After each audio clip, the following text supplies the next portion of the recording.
بسم الله الرحمن الرحيم لإيلاف قريش إيلافهم رحلة الشتاء والصيف فليعبدوا رب هذا البيت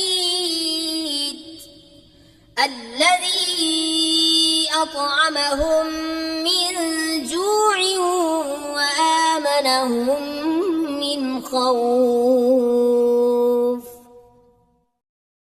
بسم الله الرحمن الرحيم